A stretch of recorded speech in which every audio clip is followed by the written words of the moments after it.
है दोस्तों, emojis meaning के सीरीज पार्ट 4 में आपका स्वागत है। अगर आपने पार्ट 1, 2, 3 नहीं देखा है तो डिस्क्रिप्शन में लिंक दिया हुआ है, वहां से जाके देख सकते हैं। So let's begin. आज का पहला इमोजी है ये। इसे इंग्लिश में पर्सन टेकिंग बाथ इमोजी कहते हैं और हिंदी में स्नान लेता हुआ व्यक्ति कहते हैं। इसे इंग्लिश में पर्सन इन बेड इमोजी कहते हैं और हिंदी में बिस्तर में लेटे हुए व्यक्ति कहते हैं। इसे इंग्लिश में लव लेटर कहते हैं और हिंदी में प्रेम पत्र कहते हैं। इसे इंग्लिश में बॉम्ब कहते हैं और हिंदी में इसे बम कहते हैं।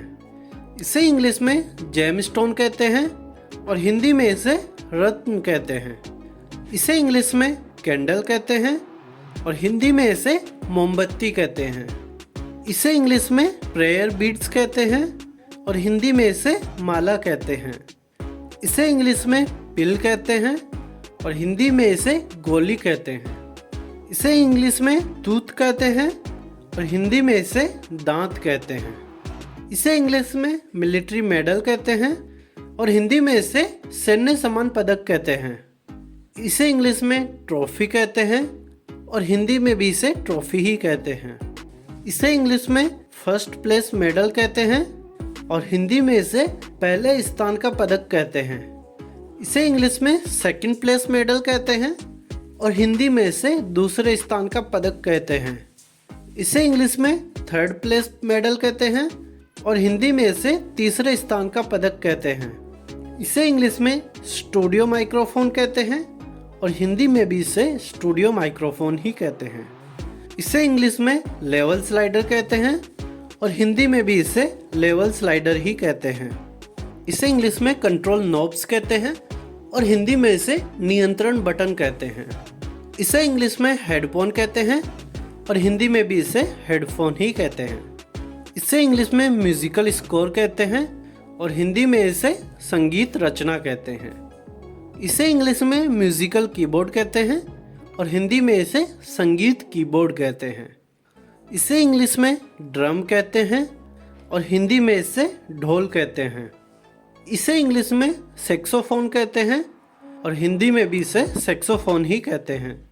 इसे इंग्लिश में ट्रम्पेट कहते हैं और हिंदी में इसे तुरही कहते हैं। इसे इंग्लिश में गिटार कहते हैं और हिंदी में भी इसे गिटार ही कहते हैं। इसे इंग्लिश में वायलिन कहते हैं और हिंदी में भी इसे वायलिन ही कहते हैं। इसे इंग्लिश में बेंजो कहते हैं और हिंदी में भी इसे बेंजो ही कहते हैं। इसे इंग्लिश में फिल्म फ्रेम्स कहते हैं और हिंदी में भी इसे फिल्म फ्रेम ही कहते हैं।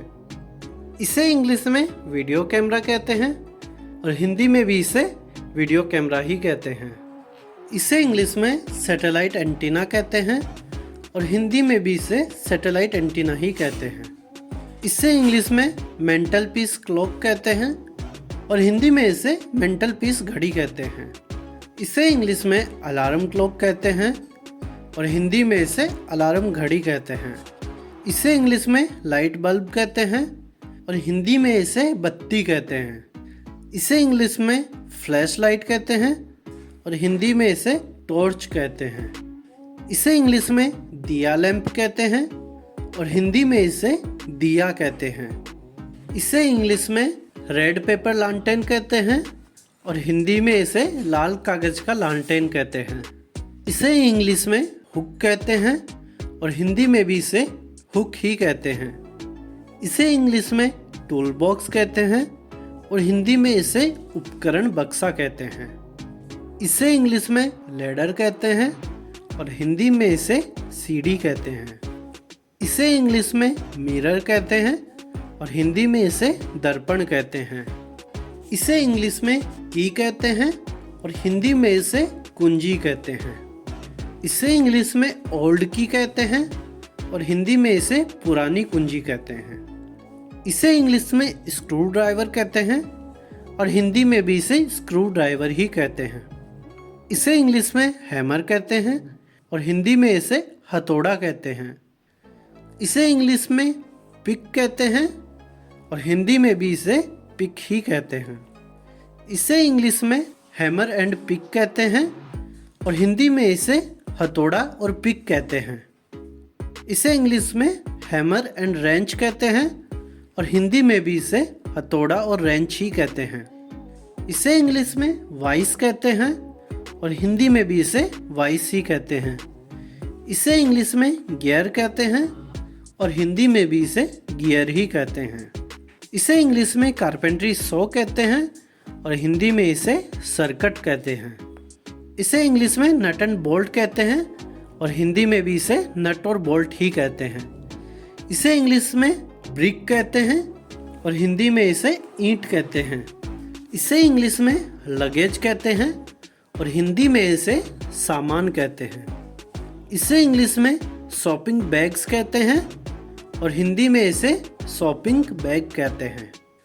इसे इंग्लिश में बैकपैक कहते हैं और हिंदी में भी इसे बैकपैक ही कहते हैं। इसे इंग्लिश में क्लच बैग कहते हैं और हिंदी में भी इसे क्लच बैग ही कहते हैं। इसे इंग्लिश में हैंड बैग कहते हैं और हिंदी में भी इसे हैंड बैग ही कहते हैं। इसे इंग्लिश में पर्स कहते हैं और हिंदी में इसे पर्स ही कहते हैं। इसे इंग्लिश में बैलेट शूज़ कहते हैं और हिंदी में इसे बैले जूते कहते हैं। इसे इंग्लिश में मेंस शू कहते हैं और हिंदी में इसे पुरुषों के जूते कहते हैं। इसे इंग्लिश में रनिंग शू कहते हैं और हिंदी में इसे रनिंग जूते कहते हैं। इसे इंग्लिश में हाइकिंग बूट कहते हैं और हिंदी में भी इसे हाइकिंग बूट ही कहते हैं। इसे इंग्लिश में फ्लैट शू कहते हैं और हिंदी में इसे फ्लैट जूते कहते हैं। इसे इंग्लिश में हाई हील्ड शू कहते हैं और हिंदी में इसे हाई हील जूते कहते हैं। इसे इंग्लिश में वुमेन्स सैंडल कहते हैं और हिंदी में इसे महिलाओं के सैंडल कहते हैं। इसे इंग्लिश में वन पीस स्विम सूट कहते हैं और हिंदी में इसे एक टुकड़ा स्विम सूट कहते हैं। इसे इंग्लिश में बिकिनी कहते हैं और हिंदी में भी इसे बिकिनी ही कहते हैं। इसे इंग्लिश में ग्रेजुएशन कैप कहते हैं और हिंदी में भी इसे ग्रेजुएशन कैप ही कहते हैं। इसे इंग्लिश में टॉप हैट कहते हैं और हिंदी में भी इसे टॉप हैट ही कहते हैं। इसे इंग्लिश में बेसबॉल कैप कहते हैं और हिंदी में भी इसे बेसबॉल कैप ही कहते हैं। इसे इंग्लिश में मोटर बोर्ड कहते हैं और हिंदी में भी इसे मोटर बोर्ड ही कहते हैं। इसे इंग्लिश में वुमेन्स हैट कहते हैं और हिंदी में इसे महिलाओं की टोपी कहते हैं। इसे इंग्लिश में एकेडमिक कैप कहते हैं और हिंदी में भी इसे एकेडमिक कैप ही कहते हैं। इसे इंग्लिश में हुड कहते हैं और हिंदी में भी इसे हुड ही कहते हैं। इसे इंग्लिश में पार्टिंग फेस कहते हैं और हिंदी में इसे पार्टी करते चेहरा कहते हैं। इसे इंग्लिश में स्टार स्ट्रक कहते हैं और हिंदी में भी इसे स्टार स्ट्रक ही कहते हैं। इसे इंग्लिश में थिंकिंग फेस कहते हैं और हिंदी में इसे सोचता हुआ चेहरा कहते हैं। इसे इंग्लिश में रेज्ड आईब्रो कहते हैं और हिंदी में इसे उठाए आंख वाला चेहरा कहते हैं। इसे इंग्लिश में न्यूट्रल फेस कहते हैं और हिंदी में इसे न्यूट्रल चेहरा कहते हैं। इसे इंग्लिश में एक्सप्रेशनलेस फेस कहते हैं और हिंदी में इसे अर्थहीन चेहरा कहते हैं। इसे इंग्लिश में फेस विदाउट माउथ कहते हैं और हिंदी में इसे मुंह के बिना चेहरा कहते हैं। इसे इंग्लिश में स्मर्किंग फेस कहते हैं और हिंदी में इसे धूर्त चेहरा कहते हैं। इसे इंग्लिश में अनअम्यूज्ड फेस कहते हैं और हिंदी में इसे नाराज चेहरा कहते हैं। इसे इंग्लिश में फेस विथ रोलिंग आइज कहते हैं और हिंदी में इसे आंखें घुमाकर देखने वाला चेहरा कहते हैं। इसे इंग्लिश में ग्रीमेसिंग फेस कहते हैं और हिंदी में इसे मुस्कुराहट दिखाते चेहरा कहते हैं। इसे इंग्लिश में लाइंग फेस कहते हैं और हिंदी में झूठ बोलने वाला चेहरा कहते हैं। इसे इंग्लिश में नोजिएटेड फेस कहते हैं और हिंदी में इसे उल्टी करते चेहरा कहते हैं। इसे इंग्लिश में फेस वॉमिटिंग कहते हैं और हिंदी में इसे उल्टी करते चेहरा कहते हैं। इसे इंग्लिश में स्नीजिंग फेस कहते हैं और हिंदी में इसे छींकते चेहरा कहते हैं। इसे इंग्लिश में हॉट फेस कहते हैं और हिंदी में इसे गर्म चेहरा कहते हैं। और जो आज का आखिरी इमोजी है वो है ये। इसे इंग्लिश में कोल्ड फेस कहते हैं और हिंदी में इसे ठंडा चेहरा कहते हैं। तो दोस्तों इस वीडियो में मैंने आपको 70 इमोजीज के नेम हिंदी और इंग्लिश में बताए हैं और चारों पार्ट्स को मिलाकर मैंने आपको 300 से ज़्यादा इमोजीज के मीनिंग बताए हैं। आशा करता हूँ आपको ये इन्फॉर्मेशन ज़रूर काम आएगी। वीडियो थोड़ा भी अच्छा लगा है तो लाइक ज़रूर करें और कमेंट्स करके अपने सुझाव दें और हमारे चैनल प्रीमेंट को सब्सक्राइब करके नोटिफिकेशन बेल ऑन कर लें, जिससे मेरे आगे आने वाले वीडियोस देखकर आप अपनी नॉलेज और अवेयरनेस दोनों बढ़ा सकें।